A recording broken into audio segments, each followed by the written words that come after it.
Hello everyone. जो लोग बिल्कुल बेसिक से शुरू करना चाहते हैं, जो लोग जिनके मुझे मैसेज आ रहे थे कि सर आप बेसिक से कब शुरू करोगे और बेसिक से हमें शुरू करना है, ठीक है, तो वो लोग प्लीज़ अभी ध्यान से सुनना कि सैटरडे संडे को 8 बजे से 9 बजे तक, या फिर टाइमिंग में थोड़ा फ्लक्चुएट हो सकता है, 8 से 9 या फिर 9 से 10, वो हम देख लेंगे, क्योंकि अभी कुछ लोग 8 से 9 पर कंफर्टेबल हैं, कुछ 9 से 10 पर। लेकिन 8 से 10 का जो ब्रैकेट है, मैं इसी में शुरू से बिल्कुल बेसिक से शुरू करने वाला हूँ क्लासेस हमारी। तो अगर आपको बिल्कुल बेसिक से शुरू करना है तो आप उस क्लास को ज्वाइन कर सकते हो। ऊपर नंबर है व्हाट्सएप पर, मुझे कनेक्ट कर सकते हो, मैसेज कर देना, कॉल मत करना। मोस्टली या तो मैं उठा नहीं पाऊँगा या डिस्कनेक्ट कर दूंगा, क्योंकि मैं क्लासेस में ही रहता हूँ पूरे दिन, बहुत मुश्किल से टाइम मिलता है वीडियोस बनाने का भी। तो आप मुझे व्हाट्सएप पर मैसेज डालकर पूरा छोड़ दो जो भी आपका कंसर्न है। अगर आप मुझे हाय भी लिखोगे तो शायद मैं हाय का रिप्लाई भी एकदम ना करूँ। मोस्टली मैं रिप्लाईज रात को ही करता हूँ सोने से पहले, तब मैं सबके मैसेजेस निकालता हूँ और तब मैं सबके रिप्लाई करता हूँ, ठीक है। तो अगर आपको ज्वाइन करना है तो आप मुझे कनेक्ट कर सकते हो। बाकी आज की वीडियो भी बहुत इंपॉर्टेंट है। शुरू करते हैं आज के पहले सेंटेंस से। देखिए, पहला सेंटेंस है, तुम्हें वो गाना याद है। जब भी इस तरीके के याद का सेंस है ना, मुझे याद है, मुझे नहीं याद, इस तरीके का सेंस है, तो पहली चीज़ तो आप रिमेंबर वर्ड का यूज़ करना। याद करने के लिए बहुत सारी चीज़ें हैं जो आप यूज़ कर सकते हो। मेजर क्या है? एक तो रिमेंबर है। रिमेंबर मतलब कोई चीज़ आपकी मेमोरी में है, ठीक है, तो आपको वो चीज़ याद है तो आप उसको रिमेंबर का नाम देंगे। एक होता है कि कोई लिखी हुई चीज़ है जिसको आप याद कर रहे हो बार बार, तो वो होता है मेमोराइज के अंदर, कि आप अपनी उसको मेमोरी में फिट कर रहे हो। एक होता है कि कोई आप चीज़ भूल गए, उसको आप याद करने की कोशिश कर रहे हो, तो वो होता है रिकॉल। रिकॉल, दोबारा से कॉल करना, रिकॉल करना, ठीक है। तो इसने कहा कि तुम्हें वो गाना याद है, do you remember that song. तो यहाँ पर सेंटेंस का क्या आया? रिमेंबर।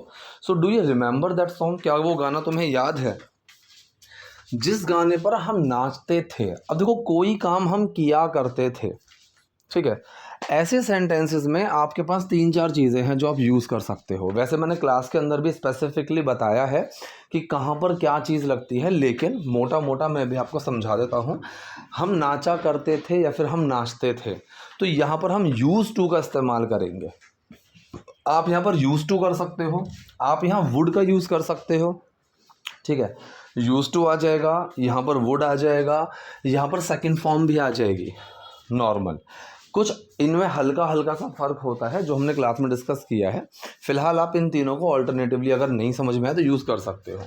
सो जिस पर हम नाचते थे, ऑन विच, जो, जिस, WH वर्ड्स जो होते हैं उनका जो आंसर देते हैं वो भी वही WH वर्ड्स होते हैं। जैसे कहाँ के लिए वेयर लगता है और जहाँ के लिए भी वेयर लगता है। कौन के लिए हु लगता है, और जब मैं बात करूँ कि जो इंसान, जो आदमी, जो लड़का, इस जो के लिए भी हु ही लगता है, ठीक है। कब के लिए वैन लगता है और जब के लिए भी वैन लगता है, तो ये चीज़ आपको पता होनी चाहिए। सो जिस पर हम नाचा करते थे, so on which we use to dance. अब यहाँ पर जो यूज टू डांस है ये एक एक्शन का पार्ट है, और इस यूज टू के अंदर डिड छुपा हुआ है और उसने बना दिया used to. So on which we used to dance, जिस पर हम डांस किया करते थे, ठीक है। ये कह रहा है कि हाँ सुन लेता हूँ कभी कभार, ठीक। देखो, एक्टिव पैसिव सेंटेंसेस में आपकी बहुत सारी स्पोकन इंग्लिश कवर हो जाती है, ट्रस्ट में। बहुत सारी चीज़ें हैं जो हम सिर्फ एक्टिव पैसिव में ही बोलते हैं। मैं तो ये कहूँगा ऑलमोस्ट 50% चीज़ें हम एक्टिव पैसिव में ही बोलते हैं। इसमें हल्के हल्के से चेंज आ जाते हैं कि नॉर्मल हेल्पिंग वर्ब्स तो हमें पता है, वुड का कहाँ यूज़ होना है, वुड हैव बीन का कहाँ यूज़ होना है, ये हैं फॉर्म्स एक्टिव पैसिव की ही। इसके अलावा एज का यूज़ है, बी का यूज़ है, कंडीशनल में, पॉजिटिव में, वो जो सेंटेंस होते हैं वो बाकी 50% में ये सारी चीज़ें लेकर चलते हैं। ऑल्दो 50% जो पार्ट है वो हमारा एक्टिव पैसिव लेकर चलता है। तो इसने कहा कि हाँ सुन लेता हूँ, yes I listen to it sometimes. कभी कभार के लिए यहाँ पर सेंस आया समटाइम्स, ठीक है। So I listen to it sometimes. हमें वो गाना बहुत पसंद था, मतलब हम उस गाने को बहुत पसंद करते थे। अब देखो यहाँ पर सीधा सेकंड फॉर्म लगाई है, वी लव्ड दैट सॉन्ग। यहाँ पर आप ये भी बोल सकते हो we used to love that song, we would love that song, और यहाँ पर सिंपल इसने लगा दिया कि वी लव्ड दैट सॉन्ग, कि वो गाना हमें बहुत पसंद था, उस गाने को हम बहुत पसंद किया करते थे, खासकर डांस, खासकर के लिए यहाँ पर आएगा स्पेशली, स्पेशली द डांस। ठीक है, तो सेंटेंस ये रहा कि हमें वो गाना बहुत पसंद था, we love that song specially dance, खासकर द डांस। इस तरह से सेंटेंस आया हमारा। ठीक है, इसने कहा सॉरी मैं अभी वीडियो कॉल नहीं कर सकती। ठीक है, सॉरी। अब देखो, कॉल करना ये बहुत ही नॉर्मल है, मैं ऐसा नहीं कह रहा हूँ कि ये गलत है कि अगर मैं किसी को बोलूँ कि आई एम कॉलिंग राहुल, मैं राहुल को कॉल कर रहा हूँ, डोंट कॉल मी, मुझे कॉल मत करो, तो मैं ये नहीं कह रहा हूँ कि ये गलत है। ठीक है, बहुत से लोग इसको प्रिसाइजली बोलते हैं कि नहीं जी ऐसे बोलना ही नहीं चाहिए, ये गलत है। ऐसा नहीं है, गलत नहीं है, लेकिन हाँ अगर आप देखो हल्का सा एक फ़र्क आएगा। फ़र्क ये है कि जो टर्म है कॉल, वो ज़्यादातर यूज़ की जाती है किसी को बुलाने के लिए, कि कोई इंसान बाहर है, मैं कहूँ कि उसको अंदर बुलाओ, सो कॉल हिम इन, तो कॉल हिम इन, उसके अंदर बुलाओ, ये एक तरह से हम यूज़ कर सकते हैं। लेकिन अगर मैं बात करूँ किसी को कॉल करने की, फ़ोन करने की, तो वहाँ पर स्पेसिफिकली आप मेक कॉल का यूज़ कर सकते हो, मेक कॉल। ठीक है, तो सेंटेंस का क्या बना, सॉरी मैं अभी वीडियो कॉल नहीं कर सकती, sorry I can't make a video call right now. ठीक है, I can't do video call, अगर आप ये बनाओगे तो वो भी सही है, कोई प्रॉब्लम नहीं है, लेकिन स्पेसिफिकली अगर आपको देखा जाए तो कॉल करने के लिए किसी को मेक का यूज़ किया करो। सो सॉरी मैं अभी वीडियो कॉल नहीं कर सकती, sorry I can't make a video call right now, मैं किसी काम में व्यस्त हूँ। ठीक है, तो ये क्या हुई, ये मेरी स्टेट ऑफ बीइंग हुई, मैं बिजी हूँ, I am busy at some work, at, मैंने यहाँ पर एट का यूज़ करा। क्यों यूज़ करा, क्योंकि इन सम वर्क मत बोला करो, किसी काम में अगर मैं व्यस्त हूँ तो वहाँ पर हम एट का ही यूज़ करते हैं। आप यहाँ विद का यूज़ भी कर सकते हो, I am busy with some work, लेकिन इन का यूज़ मत करना। I am busy at, I am busy with, I am busy doing some work, मैं किसी काम को करने में व्यस्त हूँ, आप इन चीज़ों का यूज़ करिए। ठीक है, तो स्टेट ऑफ बीइंग का सेंटेंस है, पहले आया सब्जेक्ट जिसकी हम बात कर रहे हैं कौन है, फिर हेल्पिंग वर्ब आई, फिर वो क्या है। सो आई एम बिजी, मैं हूँ, क्या हूँ मैं, बिजी हूँ। So I am busy at some work, मैं किसी काम में व्यस्त हूँ। आज रविवार है और आज तुम खाना बनाओगे। सो आज रविवार है, इट इज़ संडे। किसी भी दिन, किसी भी मौसम, या फिर किसी भी ओकेजन।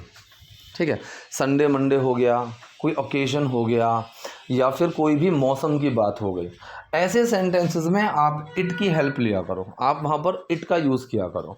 तो जैसे बोला कि आज संडे है, so it is Sunday today, it is Sunday today, या फिर इट इज़ संडे भी बोल सकते हो। और आज तुम खाना बनाओगे, and you will make, will का यूज़ कर सकते हो, is going to, am going to, are going to का भी यूज़ कर सकते हो। बहुत से लोग इस चीज़ में भी बहुत कमी निकालते हैं कि जी ये गलत हो जाएगा कि कोई चीज़ अगर प्री प्लान्ड है तो उसमें वहाँ पर is going to, am going to का यूज़ करेंगे, और अगर कोई चीज़ प्लान नहीं है वहाँ पर विल का यूज़ करेंगे। ऐसा नहीं है।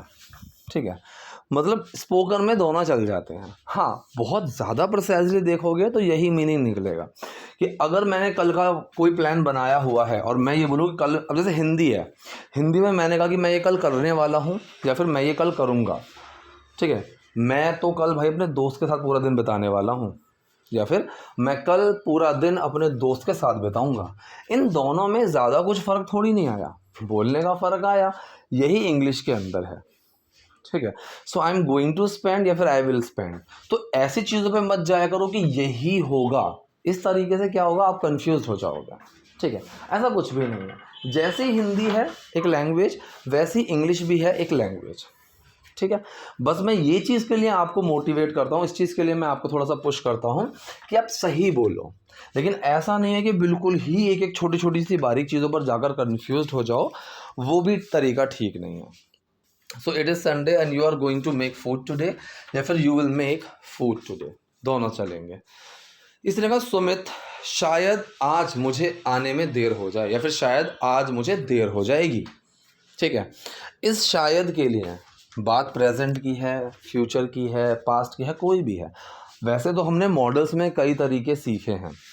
ठीक है, लेकिन एक तरीका ये भी है कि मे बी को एक सिंगल वर्ड बना दो, मे बी को एक सिंगल वर्ड बना दो और उसको सेंटेंस रख दो शुरू में, और जो बाकी का सेंटेंस है वो जिस भी फॉर्म में है उसी फॉर्म में रखो। तो सेंटेंस ये है कि आज शायद आने में मुझे देर हो जाएगी, तो सेंटेंस कौन सा है, फ्यूचर इंडेफिनिट। तो सेंटेंस के शुरू में आप मे बी को लगाओ as a single word, may और बी के बीच में गैप नहीं होना चाहिए। Maybe I will get late today, simple है। सो मे बी शायद I will get late today, कि मुझे आज शायद आने में देर हो जाएगी। सेंटेंस ये बन गया। एक मिनट रुको, ठीक है। तो सेंटेंस यहाँ पर क्या हुआ, ये बुरी आदत कैसे लग गई तुम्हें, यहाँ तक हो गया ना। हाँ, ये बुरी आदत कैसे लग गई, किसी आदत में पड़ जाना या फिर किसी भी चीज़ में पड़ जाना। उसके लिए मैं कई बार बता चुका हूँ, हम एक टर्म को यूज़ करते हैं, get into something. Get into something, कि किसी चीज़ में पड़ जाना, वो चाहे अच्छी हो या बुरी हो। ऐसा नहीं है कि गेट इनटू हमेशा बुरी चीज़ों के साथ ही लगेगा, ठीक है। He got into his studies, he got into his in his passion, ठीक है।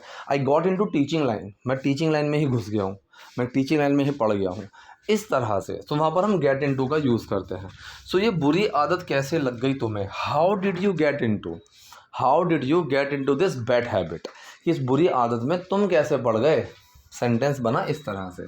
सो how did you get into this bad habit, तुम्हें तो उसे बहुत पहले ही छोड़ देना चाहिए था।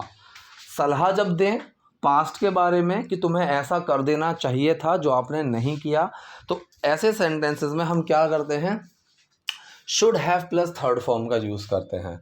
शुड तीनों में यूज़ होता है, प्रेजेंट, पास्ट और फ्यूचर। अगर आपको प्रेजेंट में ऐसा करना चाहिए तो भी शुड के साथ फर्स्ट फॉर्म आ जाएगी। अगर आपको पास्ट में फ्यूचर में कुछ करना चाहिए तो भी शुड के साथ फर्स्ट फॉर्म आ जाएगी। लेकिन अगर आपको पास्ट में कुछ करना चाहिए था तो यहाँ पर शुड हैव के साथ थर्ड फॉर्म आ जाएगी। शुड का एक बड़ा भाई है मस्ट। तो जब शुड पर हम थोड़ा ज़्यादा जोर देते हैं कि तुम्हें तो ऐसा करना ही चाहिए, वहाँ पर हम यूज़ करते हैं मस्ट का, ठीक है। तो तुम्हें उससे बहुत पहले ही छोड़ देना चाहिए, यू मस्ट हैव लेफ्ट। अगर ऐसे आप बोलो तो भी चलेगा। मस्ट का यूज़ अंदाजे में भी होता है। मस्ट जो है एक ऐसा मॉडल है जो सलाह और अंदाज़ा दोनों में चलता है, मस्ट, ठीक है। इंग्लिश थोड़ी सी तो कन्फ्यूजिंग है, लेकिन हिंदी भी कम कन्फ्यूजिंग नहीं है। अभी आपको हिंदी आती है इसलिए आपको रियलाइज़ नहीं हो रहा है, ठीक है। एक ही लाइन होती है और वो एक ही लाइन प्रेजेंट, पास्ट, फ्यूचर तीनों में यूज़ हो जाती है। वो सो रहा होगा, बताओ ये कब की बात है। इस वो सो रहा होगा के आगे आप जो चीज़ ऐड करोगे ये लाइन उसका मतलब दे देगी। कल उसने तुम्हारा फ़ोन नहीं उठाया था, अरे वो सो रहा होगा, ये होगी पास्ट की बात। वो फ़ोन नहीं उठा रहा है तुम्हारा, अरे वो सो रहा होगा, ये होगी प्रेजेंट की बात। कल उसको इस टाइम पर कॉल मत करना क्योंकि इस टाइम पर वो कल सो रहा होगा, ये होगी फ्यूचर की बात, ठीक है। तो हिंदी भी कम कन्फ्यूजिंग नहीं है। अगर मैं किसी को हिंदी में समझाना चालू करूँ तो तुम्हें उसे बहुत पहले छोड़ देना, you should have left. Leave की थर्ड फॉर्म आई है left. You should have left him a long back, बहुत पहले। वो बस तुम्हारे पैसे के पीछे है और तुम ये जानती हो। पैसे के पीछे, किसी चीज़ के पीछे पड़ना, हम वहाँ पर यूज़ करते हैं after. So he is just after your money, he is just after your money. वो बस तुम्हारे पैसे के पीछे, एंड यू नो दैट, और ये चीज़ तुम बहुत अच्छे से जानती हो। एक बार उसे वो मिल जाए जो वो चाहता है, ठीक है। वंस ही गेट्स, एक बार तो अगर वो मिल जाता है तो यहाँ पर गेट में क्या हुआ, गेट में यहाँ पर डज छुपा हुआ है। So once he gets what he wants, ठीक है। अब यहाँ पर जो व्हाट है ये क्वेश्चन के लिए यूज़ नहीं हुआ है, ये जो के सेंस में यूज़ हुआ है। जो वो चाहता है, वो क्या चाहता है। अगर सेंटेंस ये है कि वो क्या चाहता है तो व्हाट के बाद क्या आएगी, हेल्पिंग वर्ब आ जाएगी। व्हाट डज ही वांट, तो ये तो हो गया क्वेश्चन कि वो क्या चाहता है, व्हाट डज ही वांट। और अगर सेंटेंस ये है कि वो क्या चाहता है तो सेंटेंस बनेगा व्हाट ही वांट्स, ठीक है। तो जो वो चाहता है या फिर वो क्या चाहता है मुझे पता है अच्छे से। अगर सवाल नहीं है तो यहाँ पर WH वर्ड के बाद हेल्पिंग वर्ब आ जाएगा, व्हाट ही वांट्स। तो सेंटेंस बना, एक बार उसे वो मिल जाए, once he gets what he wants, जो वो चाहता है वह तुम्हारी ओर देखेगा भी नहीं, मतलब वो तुम्हें देखने का भी नहीं है, ठीक है। ही won't even look at you. बहुत से लोग ये बोलते हैं कि इवन सेंटेंस के शुरू में आता है, ऐसा हमेशा ज़रूरी नहीं है, ऐसा हमेशा ज़रूरी नहीं है। इवन सेंटेंस के बीच में भी आ सकता है। हाँ, ईदर जो है भी और नेगेटिव जब होगा सेंटेंस, ईदर सेंटेंस के लास्ट में आएगा। जैसे मैंने कहा कि मुझे वो मूवी पसंद आई, आई लाइक दैट मूवी, आपने कहा सर मुझे भी बहुत पसंद आई, I also like that movie, तो ऑल्सो यूज़ हो गया। लेकिन मैंने कहा I didn't like that movie, वो मूवी मुझे पसंद नहीं आई, और आपको भी यही कहना है कि सर मुझे भी नहीं आई, तो आप कैसे बोलोगे I also didn't like that? ये गलत हो जाएगा। I didn't like that movie either, आप सेंटेंस के लास्ट में ईदर लगा देना, ठीक है। So he won't look at you, वो तुम्हारी तरफ देखेगा भी नहीं। अब यहाँ पर इवन क्यों यूज़ करा? देखेगा भी, जिस चीज़ के बाद में हिंदी में भी आ रहा है, इंग्लिश में उस चीज़ से पहले आप इवन लगा दो। So he won't even look at you, वो तुम्हारी तरफ देखेगा भी नहीं। क्लियर है? तो ये थी आज की वीडियो, आज के सेंटेंसेस। आई होप आपके लिए वीडियो यूजफुल रही होगी। कोई डाउट, कोई क्वेरी हो so do let me know the comment section. Video पसंद तो लाइक कीजिए, नए हैं लाइक सब्सक्राइब दोनों कीजिए। Thank you.